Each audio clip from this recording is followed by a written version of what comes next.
Hey guys, so today we're going to go ahead and start printing with the Artillery 3D printer again. This time we're going to print out the same dragon I've printed in the past from TK. I'll put a link to his model in the video description. This time, due to his request, he asked if I could go ahead and print it in glow-in-the-dark PLA. So I have some of this from AMZ3D. I'm going to give that a shot. Very first time ever using glow-in-the-dark. And I'm going to take it, I'm going to do it with 2 perimeters on it. So instead of having 3 perimeters like I normally do, it's only going to be 2, and it's going to be hollow. There's not going to be any infill in it. It's supposed to take about 30 hours to print, so I got everything already sliced, ready to go. I went ahead and cleaned the bed, and I've used some of this Elmer's washable school glue. I really like this for putting on glass. It gives you that extra little bit of insurance that it'll stick. Anyway, I'm going to go ahead and get everything started. I'll see you at the end of the time lapse.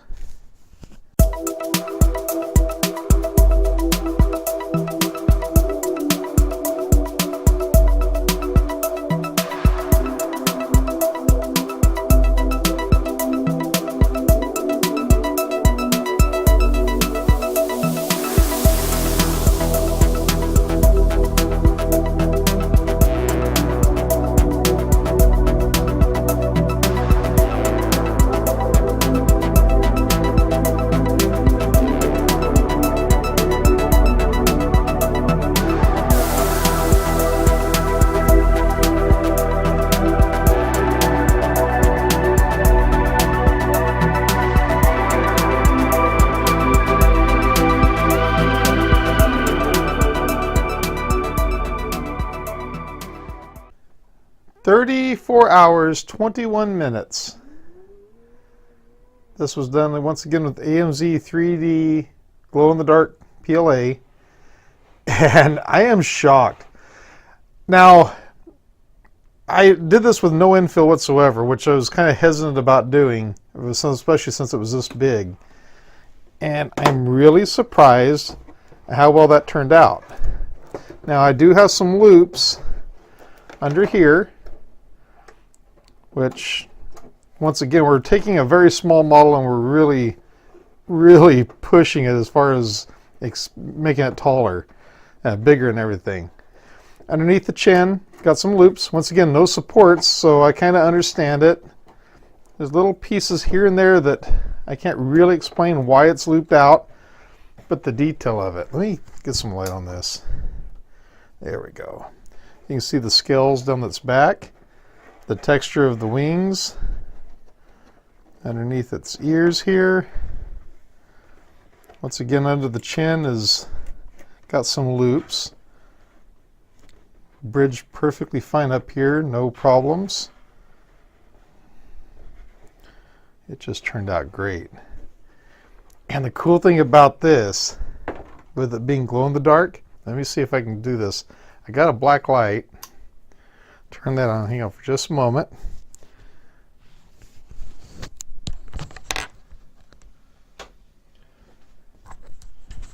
There we go. So this is just the one LED light and black light. I'll just turn on the black light. And I was hoping it would glow better than that. Let's actually give it a little bit of time here to kind of charge up with the UV light from the black light. Stick it there and let's see if it glows. Ooh, it actually does. I've got no lights at all in here right now. And you can see it's glowing right there. And then the filament, I don't know if you can see it or not. The filament up above it's glowing. That is cool. I wish the camera could give it justice. And I'm sure it's not catching that way I'm seeing it, but I can actually see on the glass, I can see on the tabletop, I can see the light coming from it. It's insane. That's actually pretty cool. Let me go and turn the lights back on here. There we go, got the lights turned back on. Now there's one thing about this printer that I was kind of hesitant about going a full 400 millimeters tall on it, and here's the reason why. And let me zoom it in up here. Now, this up here is the filament sensor coming from the spool. And this is what I was worried about. Notice how it has this real bad loop to it? Just imagine going another 20 millimeters up. How that's going to take eventually, I'm afraid it'll either snap the PLA or something. So I think in order to get the full build volume out of this, I think I want to take the spool holder and raise it up a little bit. I'll figure out a way of doing that. But I think it would be best if there was a larger gap up here to give it more room, because this filament sensor is what's going to cause it to have problems. If it wasn't for the filament sensor, I could probably get away with it. On second thought, I don't think so. I think it would actually catch on the spool holder. In fact, look at that. You can see where the paint has wore off up here from the filament rubbing against it, from going back and forth. So that's one thing I definitely wish they would address later on. I'll definitely forward this video to them so they can take a look at it. But yeah, that's definitely an issue right there, especially for an advertised build volume of 400 millimeters tall. This was 380.